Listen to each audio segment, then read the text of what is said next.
2021년을 시작하게 하신 우리 하나님께 감사와 영광을 올립니다. 지난 한 해를 돌아보면 참 아픔과 고난이 많은 한 해였습니다.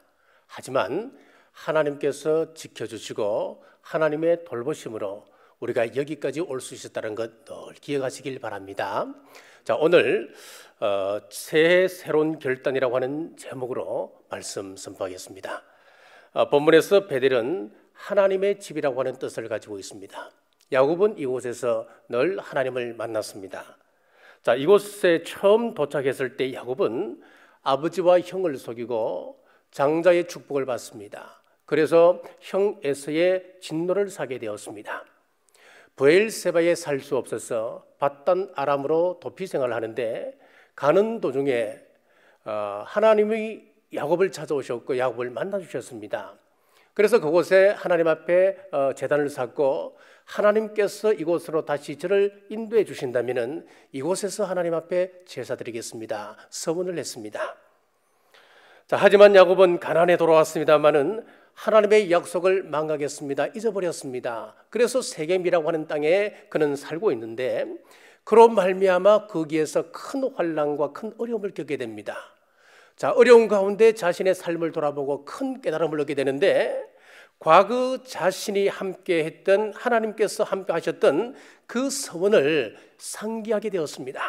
그래서 다시 베델로 온 가족과 더불어 올라가려 합니다. 자, 오늘 본문은 베델로 올라가기 전 야곱이 준비한 것이 무엇이었는가 하는 것을 살펴보면서 우리가 2021년을 시작하며 우리가 무엇을 준비해야 할지 말씀을 나누도록 하겠습니다. 첫째는 탐심을 버려야 합니다. 2절 말씀입니다. 야곱이 이에 자기 집안 사람과 자기와 함께한 모든 자에게 이르되 너희 중에 있는 이방 신상들을 버리고, 여기서 이방 신상을 버린다라고 하는 이 말씀은 탐심을 버림을 의미합니다. 왜냐하면 신약 성경에 보면은 우상 숭배가 탐심이라고 규정하고 있기 때문에 그렇습니다. 골로새서 3장 5절입니다. 그러므로 땅에 있는 지체를 죽이라. 곧 음란과 부정과 사욕과 악한 정욕과 탐심이니 탐심은 우상 숭배니라 라고 말씀하고 있습니다. 야곱은 자기 가족들 모두에게 이방 신상들을 버리라고 말씀합니다. 여기서 버리고의 히브리 원문의 의미를 살펴보면 떠나다, 중지하다, 멈추다, 사라지다, 제하다, 그런 의미를 가지고 있습니다. 그러니까 이방 신상을 버리라라고 하는 이 말씀은 어떤 의미냐면은 이방 신상들에게서 떠나라, 이방 신상을 섬기는 것을 중지하라, 그리고 한 걸음 더 나가서 이방 신상을 제거하라, 그런 뜻을 가지고 있는 거예요. 이를 신약 골로새서의 말씀으로 표현하자면 탐심을 버리라, 탐심에서 떠나가라, 그렇게 말씀할 수 있는 겁니다. 야곱이 베델에 이르기 전에 그 가족이 첫째로 해야 할 것은 이처럼 바로 우상을 버리는 것이었습니다. 이처럼 탐심을 버리는 것이었습니다. 우리도 새로운 출발을 하기 전에 먼저 우리 속에 있는 탐심을 버려야 합니다. 탐심을 제거해야 합니다. 그래야 온전한 새 출발점에 설 수가 있습니다. 여호수아 7장 24절에서 26절 말씀입니다. 여호수아가 이스라엘 모든 사람과 더불어 세라의 아들 아간을 잡고 그 은과 그 외투와 그 금덩이와 그의 아들들과 그의 딸들과 그의 소들과 그의 나귀들과 그의 양들과 그의 장막과 그에게 속한 모든 것을 이끌고 아골 골짜기로 가서 여호수아가 이르되 내가 어찌하여 우리를 괴롭게 하였느냐? 여호와께서 오늘 너를 괴롭게 하시리라 하니 온 백성이 그를 돌로 치고 물건들도 돌로 치고 불사르고 그 위에 돌무더기를 크게 쌓았더니 오늘까지 있더라. 여호와께서 그의 맹렬한 진노를 그치시니 그러므로 그곳 이름을 오늘까지 아골 골짜기라 부르더라.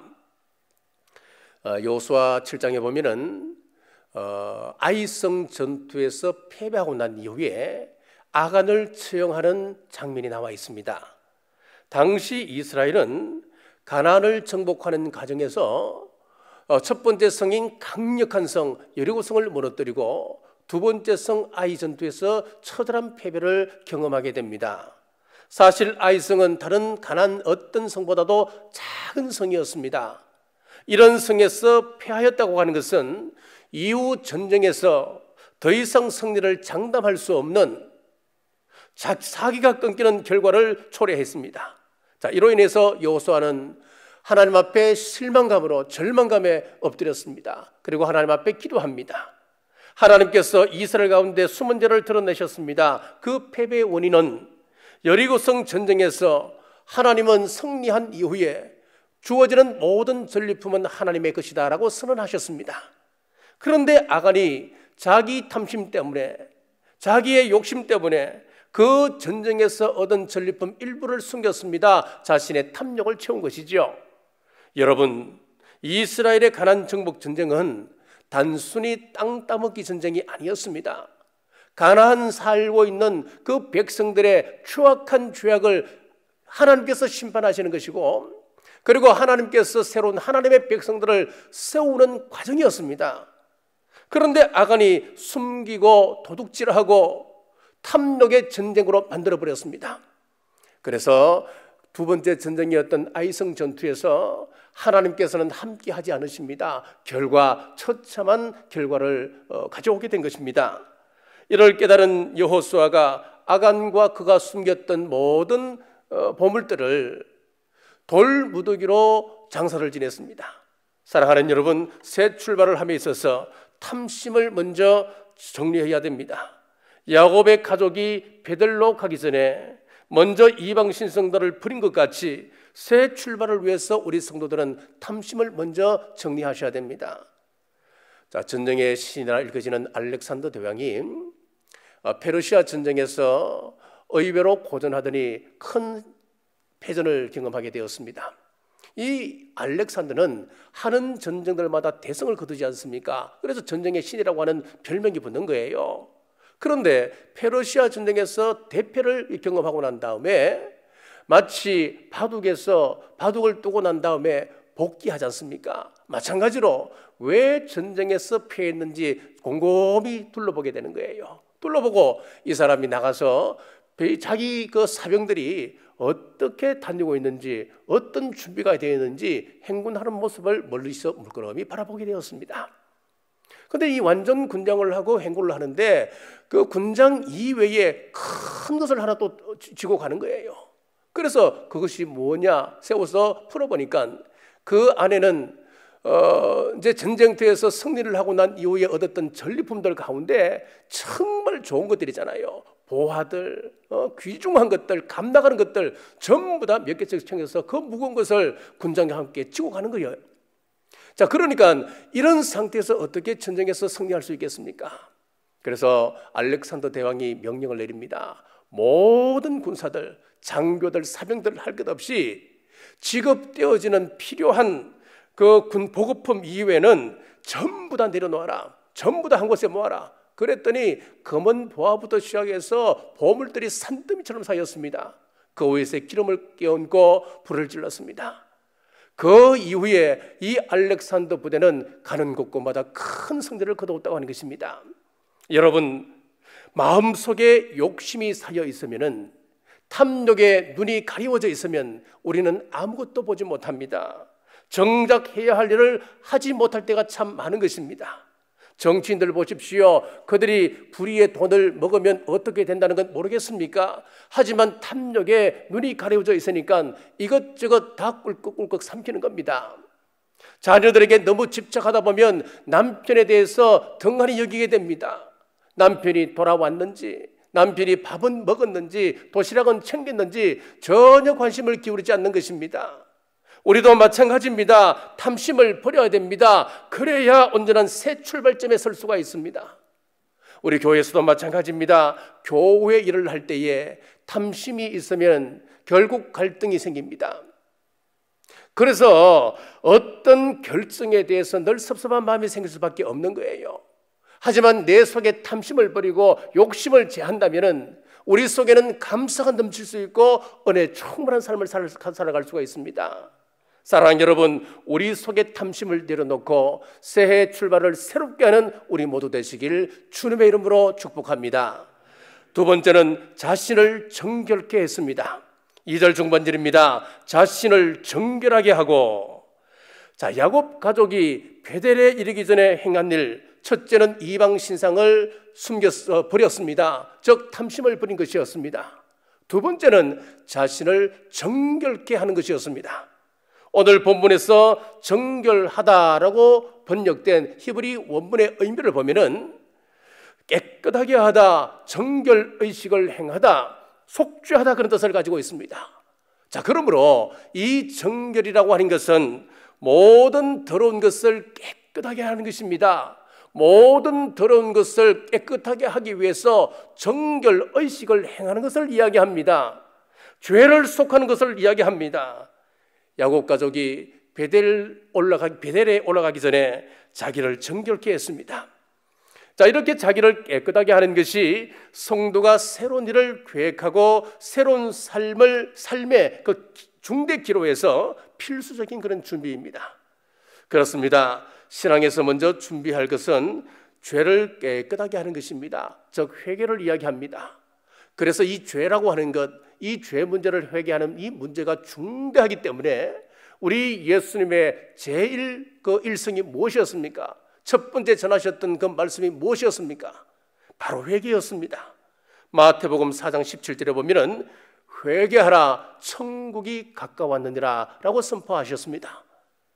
초대교회도 마찬가지였습니다. 사도행전 2장 38절에 보시면은 베드로가 이르되 너희가 회개하여 각각 예수 그리스도의 이름으로 세례를 받고 죄 사함을 받으라 그랬습니다. 정말 라오디게아 교회도 마찬가지입니다. 계시록 3장 19절에서 22절에 보시면은 물론 내가 사랑하는 자를 책망하여 징계하노니 그러므로 내가 열심을 내라, 회개하라. 볼지어다 내가 문 밖에 서서 두드리노니 누구든지 내 음성을 듣고 문을 열면 내가 그에게로 들어가 그와 더불어 먹고 그는 나와 더불어 먹으리라. 이기는 그에게는 내가 내 보좌에 함께 앉게 하여 주기를 내가 이기고 아버지 보좌에 함께 앉은 것과 같이 하리라. 귀 있는 자는 성령이 교회들에게 하시는 말씀을 들을지어다. 자, 여기 보면은 우리 예수님과 더불어 먹고 예수님과 함께하고 예수님 보좌에 함께 앉는 그 은혜, 그리고 천국 그 천년 왕국에 들어갈 수 있는 그 은혜, 자, 이런 축복이 이르기 전에 먼저 해야 할 것이 무엇이라고 하는 거예요? 바로 회개라고 하는 것입니다. 자기를 정결하게 하고 자기를 깨끗하게 하는 것이 먼저라고 하는 것입니다. 자, 새로운 정권이 들어서면 늘상 하는 이야기가 과거사 청산을 이야기합니다. 나라 기강을 새롭게 하겠다, 뭐 이런 명분 하에 샅샅이 다 뒤지죠. 그래서 새로운 공화국이 들었을 때마다 과거를 갱신하겠다, 자, 그렇게 이야기를 합니다. 그런데 자, 이 사람들이 이야기하는 과거 청산을 돌아보면은 우리가 생각하는 그런 과거 청산가 아닌 거예요. 과거의 불의, 과거의 부조리, 이런 것이 아니고 자신 정권이 과거에 정권을 잡지 못했을 때 그 서름당했었던 그런 것들을 전부 다 보복하는 거예요. 그래서 새로운 정권이 들었을 때마다 보복의 피비린내가 나는 것입니다. 자, 그런데 건강한 새 출발, 진정한 과거 청산이라고 하는 것은 무엇이냐 하면 오늘 말씀에서 분명히 말씀합니다. 먼저 자기를 깨끗하게 하는 데서부터 진정한 과거 청산이 이루어진다고 하는 거예요. 오늘 본문에 야곱이 그렇습니다. 먼저 자기를 깨끗하게 했습니다. 정결하게 했습니다. 사랑하는 여러분, 우리 또한 새롭고 희망찬 새해를 자신을 정결하게 하고 깨끗하게 함으로 새롭게 출발하는 2021년 되시길 주님의 이름으로 축복합니다. 새로운 삶, 세 번째는 새로운 삶을 결단했습니다. 2절 하반절입니다.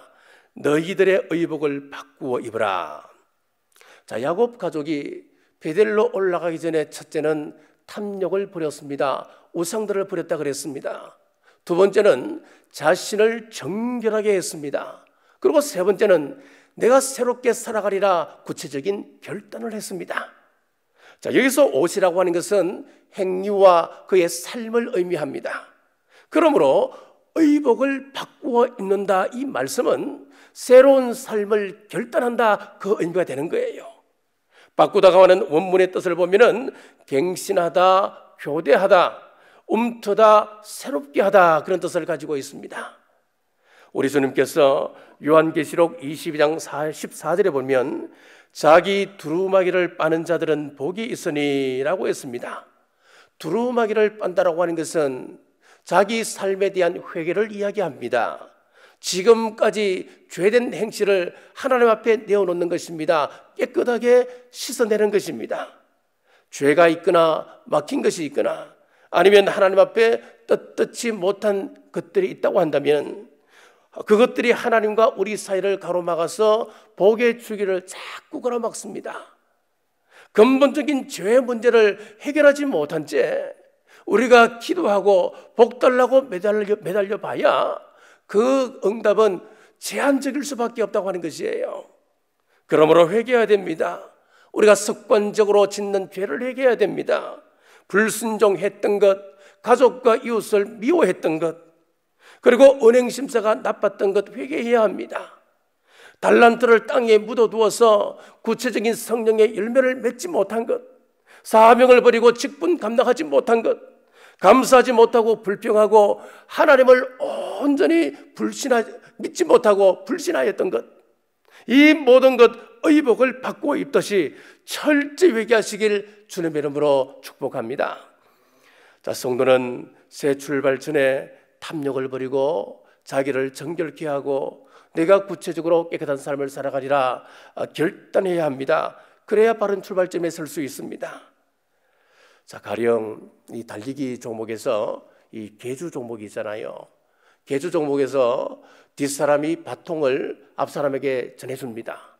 자, 앞사람에게 전해주면은 그때부터는 누가 중요하냐면은 바통을 잡고 뛰는 그 사람이 의미가 있는 거예요. 그런데 뒤에 바통을 전해준 사람이 내가 좀 부족했으니까 더 열심히 뛰자, 바통이 없는 가운데도 열심히 뛴다 하더라도 그것은 의미가 없는 거예요. 자, 야곱도 그런 마음입니다. 새로운 주자가 달리듯이 이제 철저히 새 삶을 살아가리라 결단하는 거예요. 또 바꾸어는 새싹이 움트는 것과 같습니다. 씨앗이 땅에 들어가서 그것이 자라나면서 자, 새싹을 움트듯이 또 이제는 열매를 맺는 모습으로 계속 되어져야 됩니다. 이렇게 새로운 삶을 결단하고 우리는 시작해야 합니다. 누가복음 19장 8절에서 9절을 보십시오. 삭개오가 서서 주께 여짜오되 주여 보시옵소서, 내 소유의 절반을 가난한 자들에게 주겠사오며 만일 누구의 것을 빼앗은 일이 있으면 내 갑질이나 갚겠나이다. 예수께서 이르시되 오늘 구원이 이 집에 이르렀으니 이 사람도 아브라함의 자손이미로다. 자, 삭개오가 주님을 만나고 난 다음에 그가 구체적으로 결단했던 내용을 기록하고 있는 말씀이에요. 그는 주님을 영접한 이후에 예수님 앞에 단호하게 결단했습니다. 예수님, 내 소유의 절반을 가난한 자들에게 나누겠습니다. 그리고 내가 누구의 것을 탈취했다면 4배를 갖겠습니다 라고 결단을 할 때에 예수님께서 그에게 이렇게 선언하셨습니다. 이 사람도 아브라함의 자손이구나. 이 사람, 이 가정에 하나님의 구원이 임했다라고 이야기했습니다. 그렇습니다. 야곱도 그렇습니다. 과거 세계 메스의 삶을 버리고 모든 것을 깨끗이 정리하고 하나님이 원하시는 삶을 살겠습니다 결단했습니다. 2021년이 밝았습니다. 새해가 시작되면 정상적인 사람이라면 옛날 달력을 걸어두는 사람은 없을 것입니다. 다 새 달력을 걸어둡니다. 왜 옛날 달력을 떼버립니까? 이미 지나간 과거이기 때문에 그렇습니다. 새롭게 펼쳐지는 365일이 새 달력 위에 새겨지게 됩니다. 새로운 달력에는 새로운 시간과 새로운 기회들이 주어집니다. 그런데 새 달력 위에 과거의 죄된 삶, 죄된 모습, 죄된 습관들을 기록하고 싶은 사람들이 있습니까? 새로운 한 해는 새로운 축복으로 채워야 합니다. 우리도 새로운 삶을 결단할 때 새로운 은혜의 역사가 우리 삶과 우리 가정과 그리고 우리 직장 위에 그리고 우리 교회 위에 충만히 임하시길 주님의 이름으로 축복합니다. 야곱이 자신과 온 가족이 신앙을 새롭게 하길 결단할 때에 어떤 복을 받았는지 보십시오. 5절 말씀입니다. 문제가 해결되기 시작합니다. 그들이 떠났으나 하나님이 그 사면 골돌로 크게 두려워하게 하셨으므로 야곱의 아들들을 추격하는 자가 없었더라. 하나님께서 다 막으신 겁니다. 우리들이 해결하지 못하는 것, 하나님께서 문제를 해결하시는 겁니다. 그런데 이 시점은 야곱이 어떤 때 주어졌던 복이냐 하면은 하나님 앞에 구체적으로 베델에 올라가서 제사를 지냈습니까? 서원을 갚았습니까? 그때가 아니었습니다. 아직까지 베델에 올라가기 전이었습니다. 마음으로만 작정하고 베델에 올라가기 전에 몇 가지 시행했던 것뿐이었습니다. 그런데 하나님께서는 이행하려고 올라가지도 않았던 그 야곱에게 벌써 야곱의 위기 극복을 위하여 하나님께서 움직이고 계셨다고 하는 사실입니다. 하나님께서 야곱을 죽이려고 하는 주위의 수많은 사람들, 그들에게 찾아가셔서 그들을 두렵게 만들었습니다. 꼼짝달싹하지 못하도록 하나님께서 그들을 막으신 것입니다. 마음만 먹어도 하나님께서 도우심으로 문제 해결이 시작되었다고 하는 것을 알 수가 있습니다. 여러분, 어떤 위기 가운데 있습니까? 위기 앞에 야곱처럼 하나님 말씀 앞에 순종의 첫걸음을 내디심으로 하나님 앞에 문제 해결받는 2021년 되시길 주님의 이름으로 축복합니다. 사랑하는 여러분, 죄악된 탐심일랑 다 버리시고 깨끗하여 옷을 바꾸어 입듯이 내 삶을 바꾸리라 결단하십시오. 우리가 마음만 먹어도 하나님께서 이미 저와 여러분을 위하여서 움직이고 계시다고 하는 것을 믿으십시오. 새로운 한 해 새로운 계획과 비전 가지고 2021년을 힘차게 열어가는 우리 모든 성도님들 되시길 주님의 이름으로 축복합니다.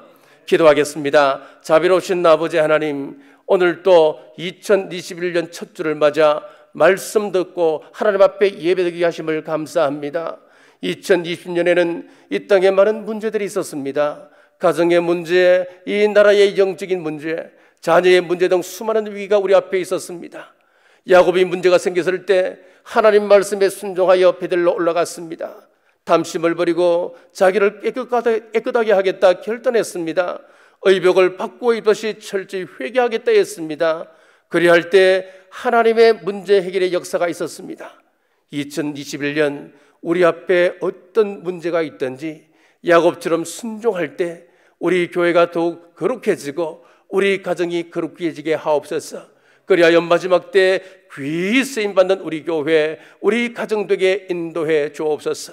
우리 교회가 비전 2027을 선포했습니다. 교회의 비전이 나의 비전 되어 기도하며 기쁨으로 동참할 때에 교회를 통하여 역사하시는 하나님의 복을 누리게 하옵소서. 포스트 코로나 시대를 대비하며 메신저 뉴스라는 전도 콘텐츠를 준비했습니다. 이 도구를 잘 활용하여 복음의 문이 닫히기 전에 힘써 전하는 우리 남부의 권속들 되게 하옵소서. 다시 오실 예수님 이름으로 간절히 기도드리옵나이다.